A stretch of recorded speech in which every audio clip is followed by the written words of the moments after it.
Monsieur Cyril Isaac-Sibille pour le groupe démocrate.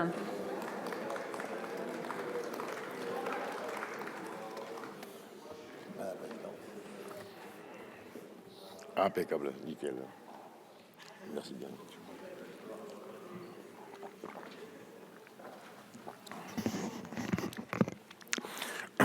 Madame la Présidente, Monsieur le Ministre, chers collègues, nous nous retrouvons aujourd'hui pour évoquer la question essentielle qu'est la démographie de notre pays. De sa baisse constatée depuis 10 ans, des conséquences et des politiques publiques à mettre en œuvre pour y remédier. Ce sujet revêt une importance particulière d'un point de vue économique et social, à l'échelle nationale et internationale. Le groupe démocrate est heureux d'être à l'initiative de ce débat, ô combien important. La démographie est donc au commencement et à la fin de toute politique.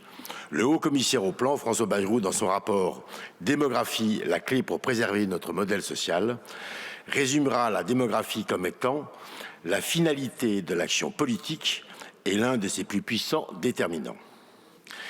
Il apparaît d'autant plus nécessaire dans un contexte, d'une part, de recul de la natalité, d'autre part, du vieillissement de la population que nous connaissons aujourd'hui en France.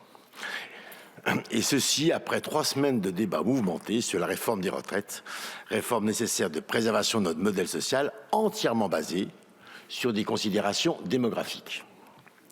L'histoire de France est étroitement liée à sa démographie. Depuis le grand siècle de Louis XIV jusqu'au XIXe siècle, nous étions le pays le plus peuplé d'Europe, avec 30 millions d'habitants sur notre territoire. La longue et meurtrière Première Guerre mondiale a inévitablement provoqué une diminution de notre population, alors qu'entre les deux guerres, nos voisins européens, britanniques et allemands, ont connu une expansion de leur population, celle de la France a stagné en raison de politiques protectionnistes et d'une asthénie économique.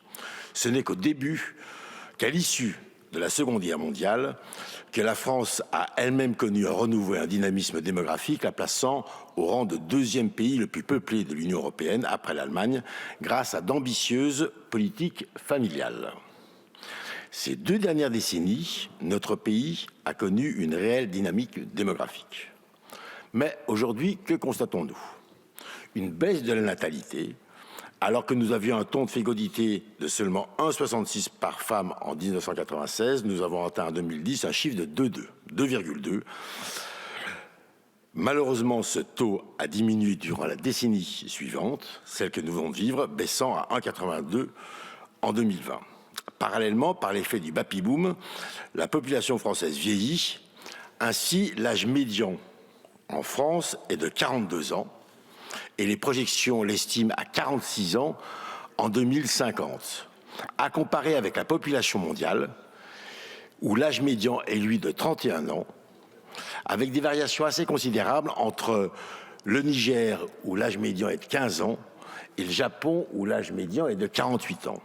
Le renouvellement annuel démographique a donc été divisé par 2 en 20 ans, passant de 0,56% à 0,28% par an.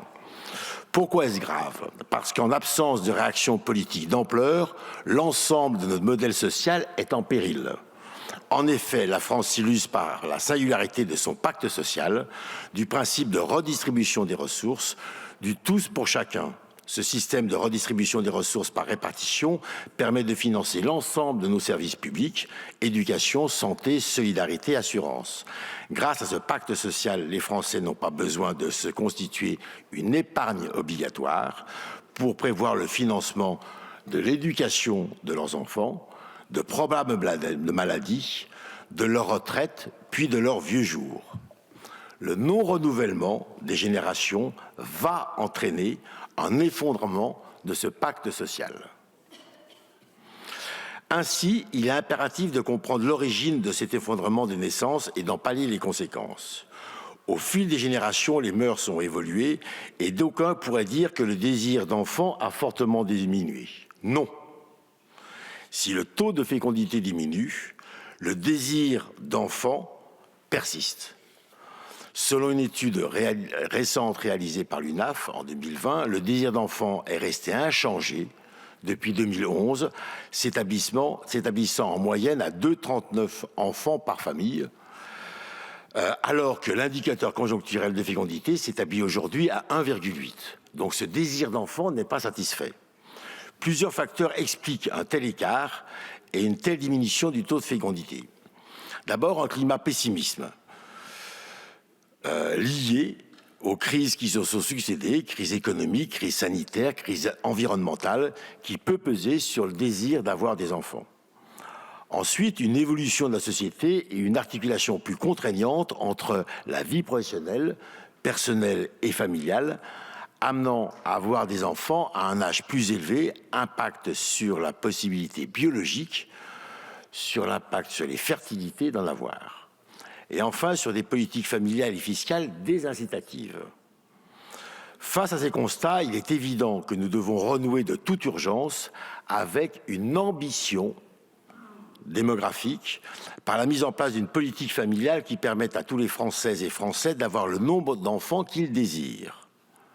Par une politique sociale forte, une prise en charge et un accompagnement de la petite enfance dont l'accueil est un des leviers le plus puissants des politiques familiales. Et je crois que c'est le plus puissant, la politique de prise en charge de la petite enfance.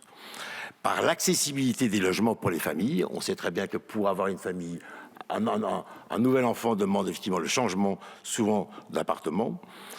Un soutien aux mères de famille afin que leur carrière ne soit pas affectée par le fait qu'elles aient des enfants. Ça, c'est la première chose, la politique sociale forte. Deuxième chose, par une politique fiscale incitative, nous y reviendrons. Et aussi, il ne faut pas oublier, par une politique d'immigration ciblée vers les métiers en tension. Tout en maintenant une cohésion nationale, l'apport de migration est un outil pour nous permettre d'améliorer le rapport entre actifs et retraités et donc, in fine, notre capacité à financer nos systèmes sociaux de solidarité nationale.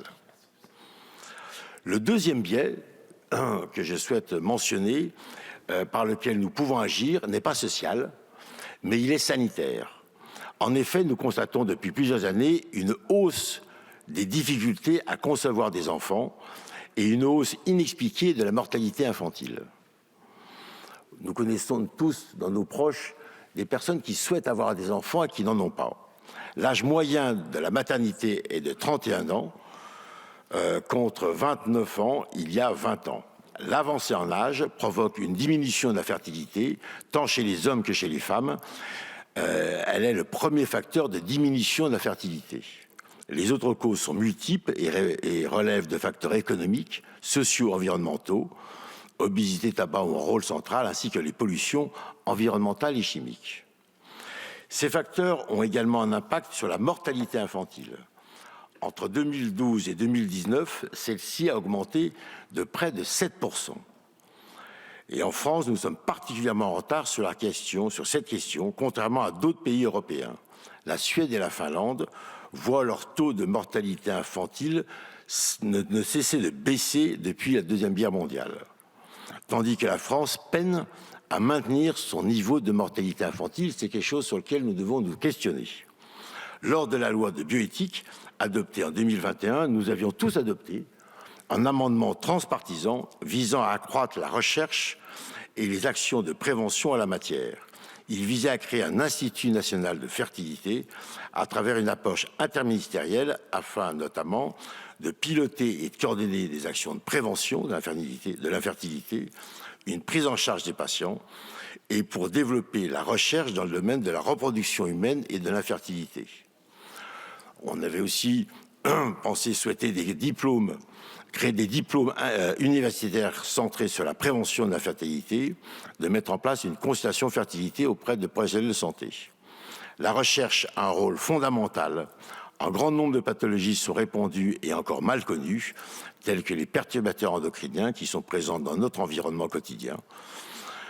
Par rapport à l'air intérieur, extérieur, les mécanismes par lesquels ils altèrent la fertilité et leur degré de toxicité sont toujours ignorés, faute d'action et de recherche ciblée.